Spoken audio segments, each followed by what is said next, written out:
God, you do great things. If I've never met you before, my name is Luke Safford, and normally I introduce myself as the Director of Engagement and Education for Tucson Audubon, who I work for. But I'm also a pastor, one of the small group leaders of Aspire.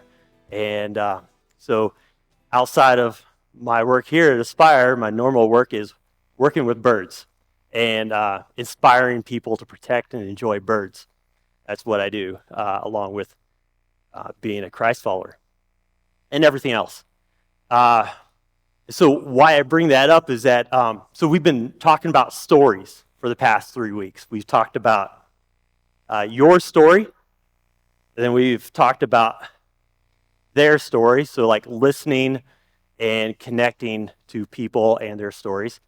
And then last week, do you remember whose story we talked about? Huh? Yeah, Jesus' story, God's story, right? That's a big one, right? That's the main thing, God's story.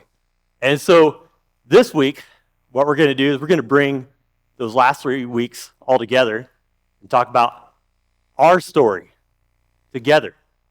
Now, there's something better in a collective look at a story rather than an individualistic look at a story or listening to a story. There's something very powerful about bringing everything together and connecting. What I do in my work is I connect people to birds. What I do in life and what many of you do in your life is you connect people to God, connect people to other people. And so I want to share a little story about a bird to help bring this collective our story thing to a little bit, maybe a way that we can understand its importance a little bit more. Have any of you ever seen a bird called a elegant trogon? I see one hand. One hand. My wife's hand, or 2 hands. There's my son right there. So don't look on your phone right now, but you can look up what an elegant trogon looks like later on your phone. I'm going to explain it a little bit. It's a very unique bird that's only found, well, it's like in Mexico. It goes down into Central America a little bit. Only comes up to the United States right here in southeast Arizona and southwest New Mexico. It's got, the male kind of has like this greenish back with a golden tail, a red belly, and a little white collar right here, a really bright yellow beak. Kind of reminds you of a parrot a little bit. It's a very special bird. People travel here from all over the world to come see this elegant trogon. Not only does it sounds pretty cool, right? Like the color description, that's pretty neat, right? Yeah. I got a thumbs up. Not only does it look cool, but it sounds really cool as well.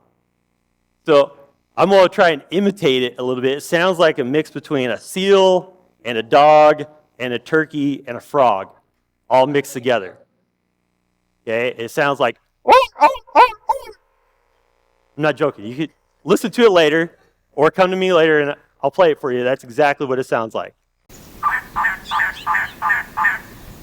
I'm not making it up. And they live in the canyons of the mountain ranges here in southeast Arizona, so the Sky Islands. So like Madera Canyon in the Santa Ritas, or Ramsey Canyon in the Huachucas, Cave Canyon in the Chiricahuas, so these mountain ranges.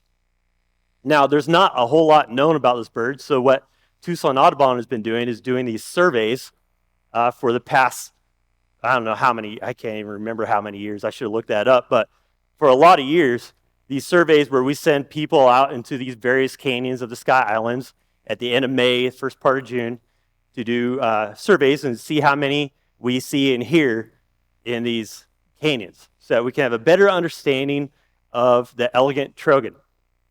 And so last year, we sent out these volunteers to go do this, and we had like the least amount of trogons that we've counted in a long time.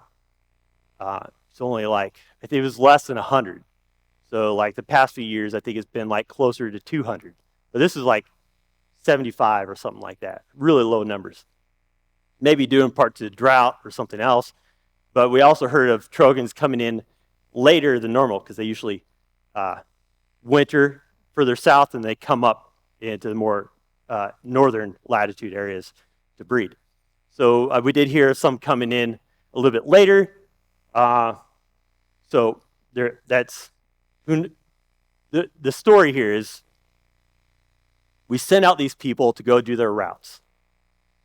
And Jessica may be going to Madera Canyon, Faith may be going to Sycamore Canyon, y'all may be going to somewhere else. And you come back, and Jessica would give me, or someone else, the data that she collected from that canyon.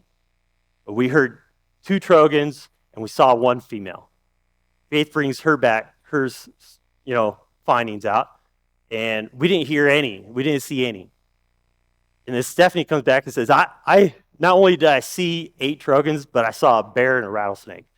Like all these different things. So all these stories come together from the different specific surveys that these people were taking, and it comes back. Now, if scientifically speaking, you can't just take one experience going to Madera Canyon and what you heard, like, it means a little bit what Jessica and her surveys came back. It means a little bit more when you bring in everyone else's surveys and what they found in those canyons to the surveys that we're doing. So you bring them all together, and there's more meaning in that, right? And not only do you get more meaning when you bring in all the different people who are going out to these surveys in 1 year, but when you combine them with years past, and you combine them with the findings that are going to be found in the future years, it means even more, because what we're really about is we're about the trogon, right? We're trying to figure out what the trogon's habits are, what kind of habitat they like. We're trying to figure out what they eat. We're trying to figure out the timing of when they come. We're just trying to find out more about the elegant trogon as much as we can. Our whole purpose is to understand the trogon, and so that we can help the trogon and all that kind of stuff. Now, what I'm saying is that your story that God has given you is important, right? Some of us have different, more crazy stories than others. Our story is like we didn't necessarily find, like there wasn't anything like really big that, but God did something in our lives that's still really important. Other stories are crazy and like have a lot of ups and downs and twists and turns and curves and all that kind of stuff. But they're both important. Even like scientifically speaking, you go out and you do a survey in a canyon and don't find any trogons, you find nothing, that's still good data, right? That's really important. You have to have all those different types of stories. But by themselves, they're not as important. And for us, when we think about our story, we have to move from the very individualistic way of thinking about it. Yes, it shows how God moved in our lives, but when you bring it with other stories combined into it, there's just a lot more meaning. So we as like Aspire Church, when we bring all of our different stories of how God has moved in our lives, it's just better when we bring them all together. So your individual story, your but God moment, like, but God did this and changed. It's just when Stephanie and Grant and Theo, and when all of us bring our stories together, we begin to see a bigger picture of God's grace. When we bring them all together, we have a grander understanding of the fullness of Jesus. When we bring them all together, we begin to experience God's love and know what the depth of God's love to an even greater degree. You all have a story and something to bring to it. The more surveyors that we have out there that bring their stories together, the more important the greater impact it's going to have. Let me read to you from Romans chapter 15, verses 5 through 7. Paul is talking to the Roman church here. He says, "May the God of endurance and encouragement grant you to live in such harmony with one another, in accord with Christ Jesus, that together you may with one voice glorify the God and Father of our Lord Jesus Christ. Therefore, welcome one another as Christ has welcomed you for the glory of God. The idea of together you may with one voice glorify God. That's the idea of all of us coming together in unity and not just being together like we are now, like the unity and the one voice that Paul is talking about to the Roman people. He's talking about like our voices together, like merging together and all the different walks of life that we come from, all the different ways that God has touched you and moved in your life and moved in my life and moved in your life, like they all come together for the glory of God. And we get to see this bigger picture, not just this individualistic look into one part of what God is doing. It's pretty amazing when you see the collective movement and the collective voice of the church together. It's so much better. It gives so much more meaning. Together. So not just the Roman church that Paul's talking to, not just Aspire Church right here, but all Christ followers, all stories from California to China, from 1,000 years ago to 1,000 years after us, our voices come together and those stories come together and give us just this amazing view of who God is. When we sing our songs that we just sang, many of them very much like, this is what you're doing in my life, Lord. This is how you're showing me your goodness. This is how you're showing me your love. It's the way he's doing that is a collective way of doing that together. And so what that means for us is that we got to share our stories and we have to listen to other people's stories to be able to see what God is doing. Paul ends this little section that I just read about welcoming one another as Christ has welcomed you. To me, that part right there really has a lot to do with listening to other people's stories, connecting with them where they're at, and connecting them to God. That's exactly what Jesus did. Why he came here was to seek and save the lost. And like with the lady the woman at the well, what did he do? He listened to her story, basically helped her tell her story a little bit, connected her to God, and she connected other people to God. And so it's about this taking time to listen, taking time to hear someone, and making those connections. What we've been doing in the small group that I lead, even before we started this story kind of series, is Brian didn't even know we were doing this, but we started sharing our stories, each one of us. So like Carl shared his story, and David shared his story, and we've been hearing a different story every night. What we do is we pray for the person before they share it. Then afterwards, we get to ask them questions and make connections. And it's just been amazing. And we together, I think we can see how our stories begin to tell a bigger picture of who God is. And we're listening to each other. And we're doing it not for necessarily for our own building up, but we're doing it to build. What's happening is God is being glorified through all this. It's just, every time we hear someone's story, it's just, wow, God is great. God is great. And today, I'm going to stop talking. We're going to hear stories from other people. 4 stories. We're going to start with our friend Lee. And Lee's going to share his story about what God is doing. It's not just, and when you're listening to all these different people talk today, it's not just Lee or Kristen or Erik or Jessica. It's our story. Our story. And it's not to know more about Jessica. It's to know more about God. Just like that crazy bird that we go and look for. It's not our story of how many trogons we see, but it's about to learn more about that trogon. That's why we're doing it. But really, the trogon stuff doesn't even matter.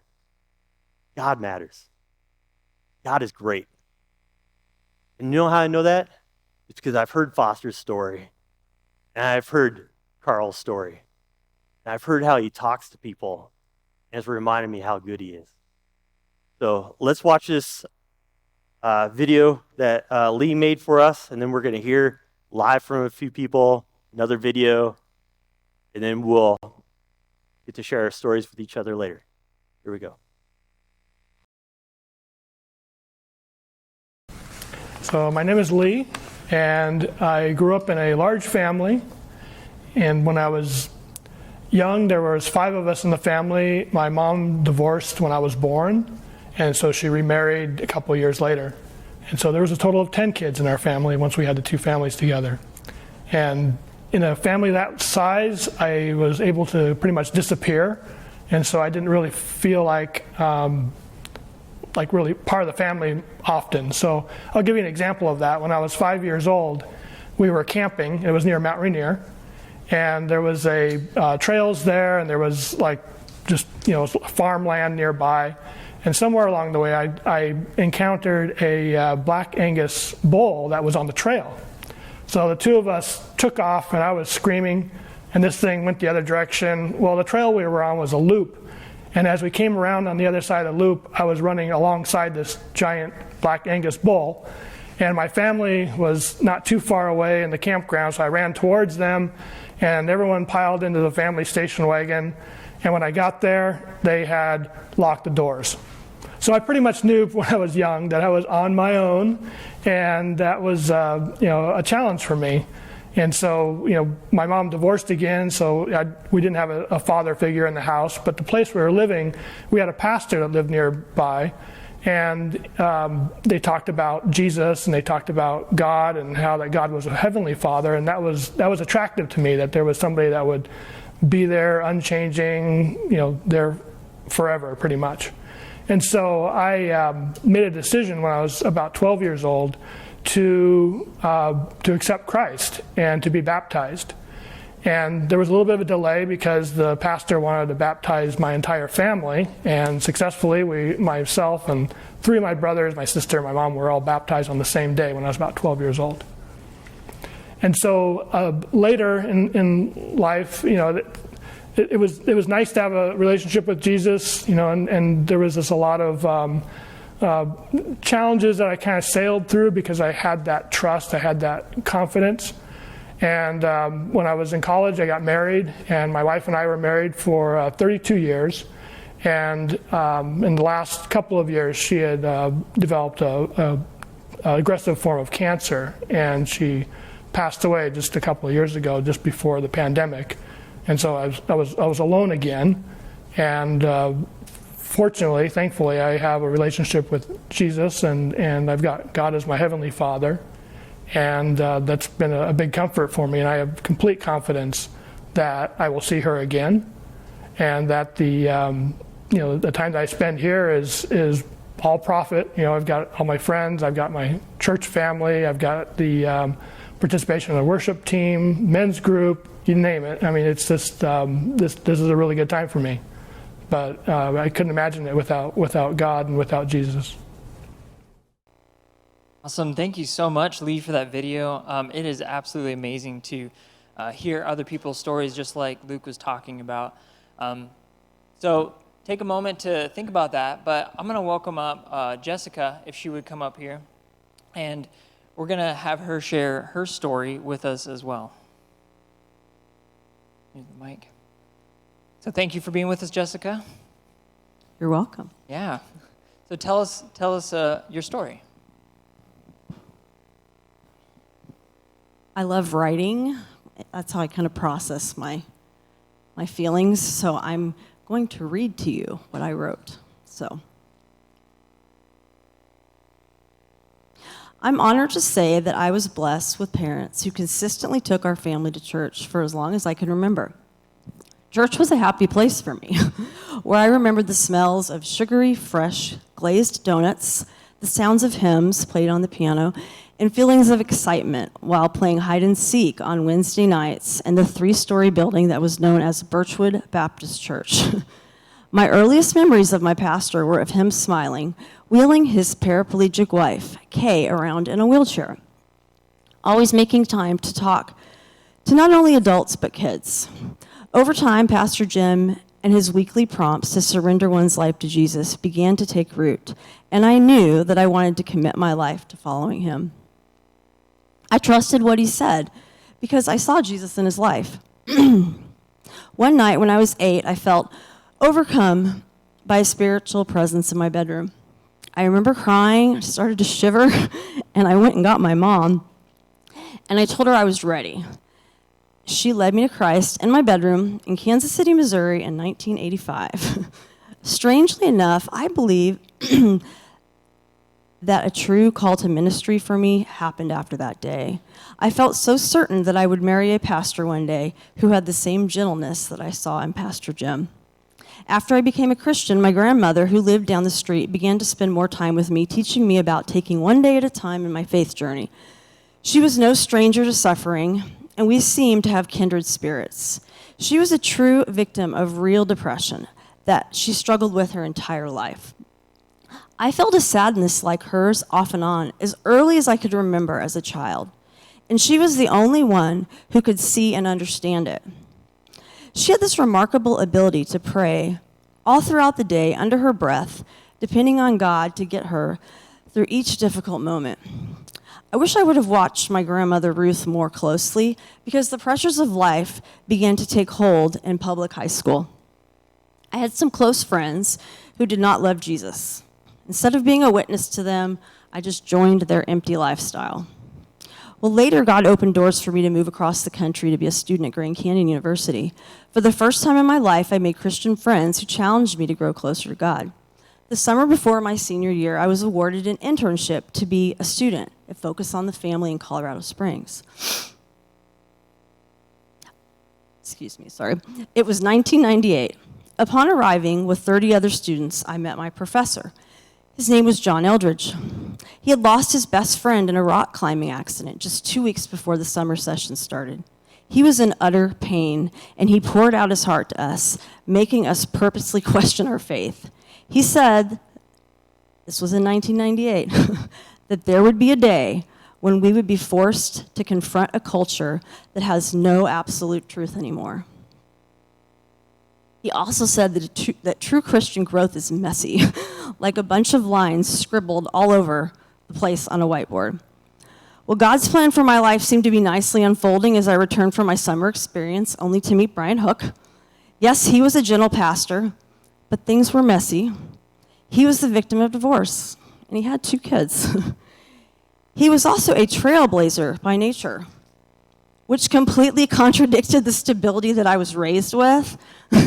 My family loved Jesus, but they never took giant leaps of faith.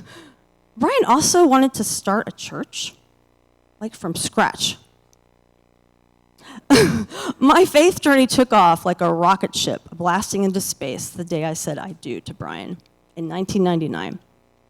We planted a church in Phoenix just 1 year after being married. Then we adopted our son, Noah. Next, we moved to Texas to follow our oldest kids and learn the value of forgiveness as we navigated the adventure of being part of a blended family. Then we adopted Noah's sister, Faith. After that, God moved us to Las Vegas after our oldest friends finished high school. At that point in life, I was weary. Our years in Vegas...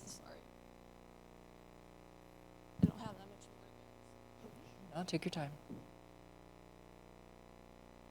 Our years in Vegas were spiritually, physically, and emotionally draining for me.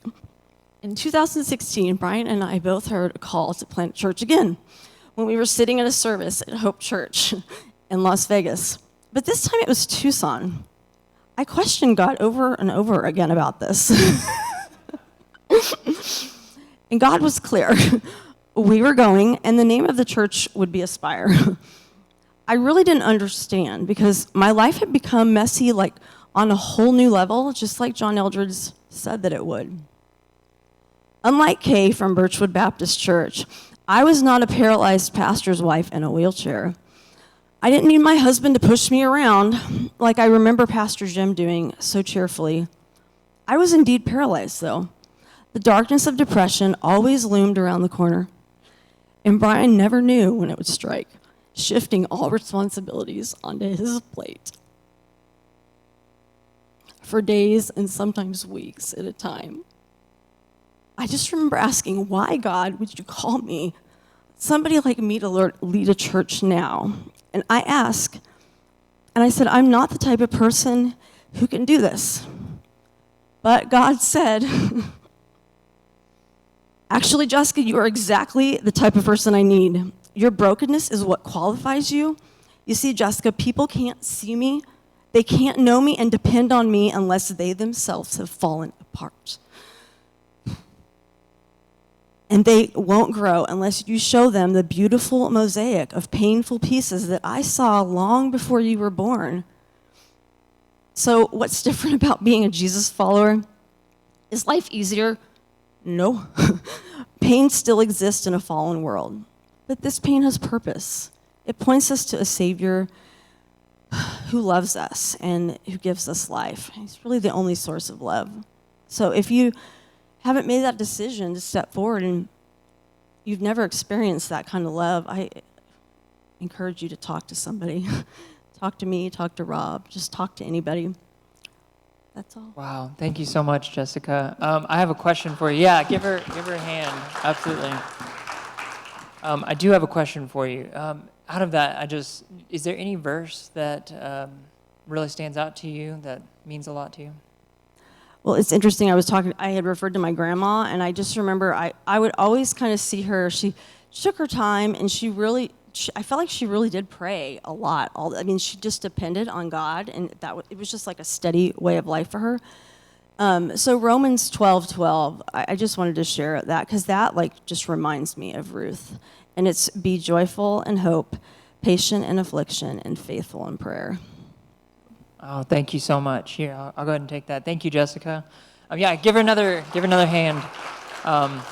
Isn't, like Luke said, our stories it's our story. So thank you so much, Jessica, for sharing, because that is literally our story, because we get to hear about Aspire and we can connect to that and see how God uses all of us in ways that we just can't understand. And it reminds me a little bit of Moses, like, no, not me, Lord, anybody but me. But God will absolutely use us, all of us. So we have another story to share. So if you would, just please go ahead and direct your attention to the TV screens. Well, I grew up with some pretty awesome parents. Only child, and I grew up a believer. But the funny thing is that up until about the age of 5 or 6, I stopped going to church. I went to Sunday school, my parents went to church, but after that, nothing. I never grew up reading the Word.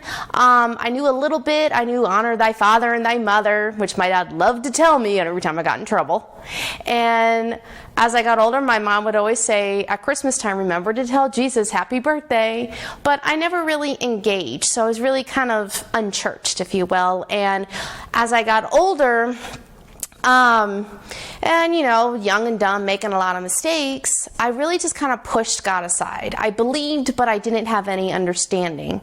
And it wasn't until about my early 20s when things started to take a really dark turn for me. I started to see myself in a really bad light. Honestly, I hated myself.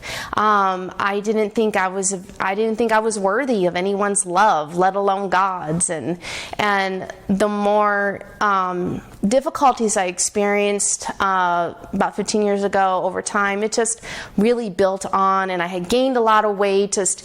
People get addicted to drugs. I got addicted to food and the misery.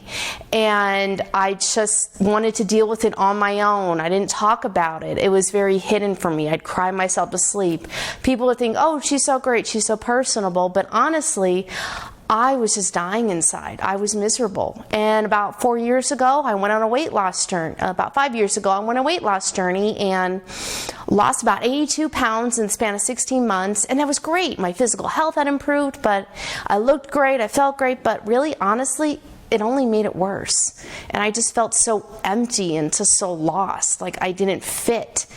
And through the course of that, I met my friend Jolene. through our gym. And as we built a friendship with her, she would talk about her church Aspire. So I ended up at Aspire in January 2020. And I remember at the end, towards the end of Brian's sermon, he looked at me and said, "Stop acting like nothing's wrong." And I totally broke down in tears. Absolutely ugly, cried like crazy. And from then, over the course of 5 months, led me to my surrender. But the biggest hurdle that year was I lost my mom in March of 2020, 5 days before the state shut down. That year was filled with a lot of loss for people, and it was for me, completely unexpected. And had I not had my church community, I think I would have just drowned in the pain. And it took about another 3 months. A lot of stuff happened, and I went to brunch with Jessica one day, because after Aspire went online, I ended up somewhere else, and we were having a great conversation, and we started talking about God and church, and she asked me, she says, "Have you ever prayed out loud?" And I went, like, by myself with other people? Like, never did that before. And, and so right there, it was like God had been coming at me for really strong for 5 months, and went, "Honey, it's time." And I was just so tired of fighting on my own, and so tired of the misery and all the pain that I've been experiencing, and I just let go. And right there, and it's actually kind of a blur to me. And but the day that it really hit was when I was baptized. It's August 9th. And it was just like I was just a new person when I came up out of that water. And so much has happened in the time span of 2 years, finding a church family, a small group, kind of finding a new version of myself. And I'm not going to say it's a better version of myself, but I'm better because I have Jesus in my life. Jesus is my number one man. I used to say my dad's my number one man, but now he's about number 3 because my boyfriend comes number 2 now. But without Jesus, I would just go on life being a directionless hot mess. And I can't, thinking of life without him it breaks my heart. And he pushes me every day. He's there in my anxious moments, and he's done so many wonderful things. He's shown me that I can be loved. And to have that, I'm so blessed, and be able to share that with my dad, and to have that bring us closer together as father and daughter has been a really awesome experience. And I don't even want to think about where I'd be, because would not be a good place. I would not be sitting here smiling and breathing and happy and joyful if I had not let go. If I hadn't let go that day, there would have been no other chance. But then. Yeah, give your hands up. Man, thank you so much, Kristen. I'm not normally an emotional kind of person, but story after story after story, Lee and Jessica and Kristen, this gets you. And I think, I know that I can relate to that, because how many times do we try to do things on our own and by our own will?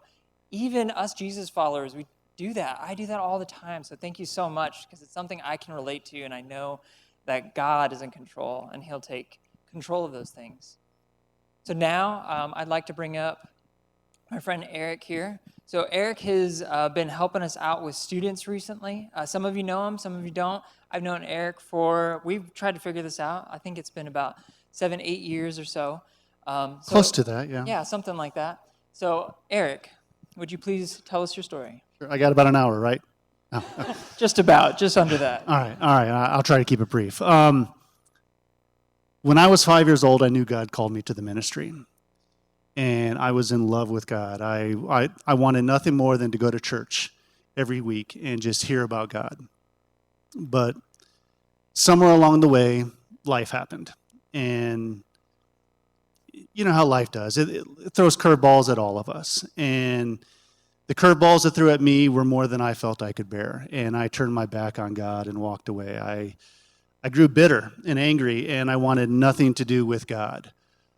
And to the point where I became antagonistic towards anyone that I heard was a Christian. I was that guy in school who would persecute other Christians.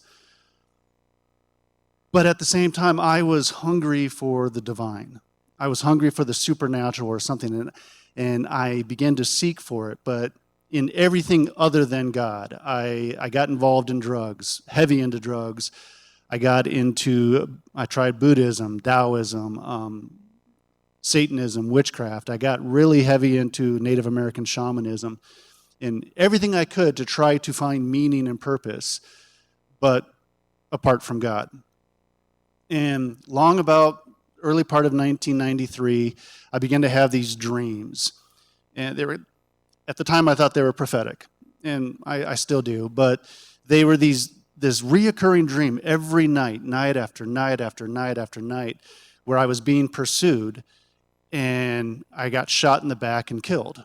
And when I was laying there dying, the date would flash, and it was August 23rd, 1993. So I was kind of panicking. I'm like, this is not good. I need to get away from the possibility of this actually happening. And at that point, I had also gotten to the point where I was so hateful and so angry. I just hated everyone and everything. So I decided I'll just get away from society. I had an uncle that he was on the run. When he got out of prison, he had skipped probation, and he was hiding up in the mountains up by Prescott, living off the land. And I decided I'm going to go take off to the mountains with him. Don't have to deal with anyone. No one's going to shoot me in the back. I'm good. So I take off. I get up into the mountains, and that first night, it just kind of all came down. And I can remember staring up at the Orion constellation and just screaming in rage at God. Why did you let this happen to my life? Why did you allow all these horrible things to happen? And just telling him how much I hated him. And somewhere along the way that night, I kind of threw out a challenge at God. I dared him to prove his existence. I told him, if you really are real and you really do care about me, then prove it. Fix this screwed up life. And I went to bed. And that night I had a different dream. It was the first time in months I had a different dream. And this dream, all it was a voice over and over again saying, get out of the mountains now. Okay, well, it's better than the other dream. So I woke up the next morning and I was literally covered with insect bites. And I'm like, oh man, so I sit there and I get down by the campfire and I sit down on a rock and all these ants start coming towards me. So I got up and I went over and sat in a different spot, and they changed direction. I'm like, okay, that's odd. I did that 4 or 5 times, and every time they changed direction and came at me. So at that point, I'm a little thick-headed. I'm like, well, maybe I just won't sit. Yeah, it can't be anything like God or anything. So that rest of that day, I had a hummingbird, a little tiny, cute little bird that followed me everywhere I went that day, dive bombing me and attacking me. So at that point, I'm like, okay, maybe I need to get out of the mountains. Go figure, right? So I leave the mountains, get out, and the first thing I do is I connect with a buddy from high school. He was a big, burly guy named Adam. And I'm like, hey, let's go hit Whiskey Row in Prescott. So I just wanted to get as plastered out of my mind as possible, and so we went to Whiskey Row, and needless to say, in a very short period of time, we got kicked out of every single bar there because I was starting fights. I was just angry and wanting to take it out on people around me.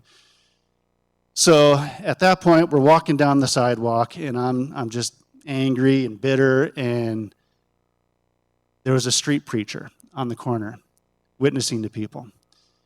And I was like, oh, this is going to be fun, because I used to be the guy that would argue with them. And most Christians I had encountered up until then did not know their Bible. If you ask them, they're like, yeah, I'm a Christian, I go to church. But if you ask them to explain why they believed what they believed, they could never answer you. My parents said I should or something. And so I got into it with him, and I'm starting to kind of question him and go down all these regular arguments I used to. And he had answers. I mean, every argument I had, he shot it down to the point where at one point I'm like, oh yeah, well, prove it. You say it's in the Bible, prove it. So he pulled out his Bible. It's right there. It's actually highlighted. And something inside of me snapped, and I began to reach for my gun. I had it behind my jacket, and I felt these arms, big burly arms, grab me in a bear hug and pin my arms. And I'm thinking, Adam, what are you doing? And I look over, and Adam's over there flirting with a girl. He was bored with the whole thing. There was no one there. There was no one there, but I was wrapped in an embrace that I couldn't break. And my friend Adam told me later, he goes, dude, you were growling. But I began to just growl and tell this street preacher how much I hated him. And he looked me right in the eye, and he began to tell me about the love of God. He began to tell me how much God loved me in spite of who I was and the things I had done. And I couldn't handle it. I literally screamed and turned around and ran away. And got home, packed all my stuff, and moved down here to Tucson where my grandparents were living. And about a month or so after that, it was like just that encounter with that street preacher just kept resounding in my head and resounding in my head. And finally, I'm like, all right, I consider it kind of like Jonah. Jonah had to spend 3 days in the night of a fish before he actually like, oh, hey, maybe the God's trying to tell me something. And for me, it took a hummingbird.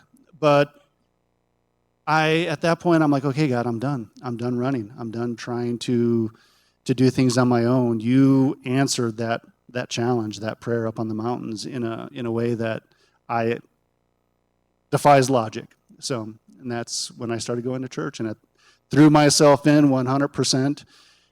I cut off all ties with everyone I knew at the time, and every time the church doors were open, I was there. You need help cleaning the toilet? I'm your guy. Whatever. I had to surround myself with godly people, and that made all the difference in my life. Wow, thank you. Yeah, give a hand. Thank you for sharing. And as you were talking about it, what would you say was the moment, if there was a moment, that really made you, that God tugged on your heart? Right after I moved down to Tucson, I got word that my uncle, who was up in the mountains, had been hunted down and killed, and he had been shot in the back. And it was right at that time when my dreams had been telling me I was going to get shot. And that was the clincher. That was like, that should have been me. And God delivered me from that. And that was when it was like, I'm done. Wow, thank you. Yeah. And so now here you are, and you have this life of pursuing Jesus. What would you share about how that is now compared to the old you? Oh man, it's like night and day. I still have struggles with my anger and my temper at times, but that's part of me. It's usually when I feel like someone defenseless is being picked on, I get protective of them. But beyond that, I like people. That's a lot different, huh? It's a big difference, and I have a heart for people. I want them to know the love of God that I experienced, because it made all the difference in my life. Awesome, thank you so much. Awesome, give Erik a hand. Thank you so much, Erik.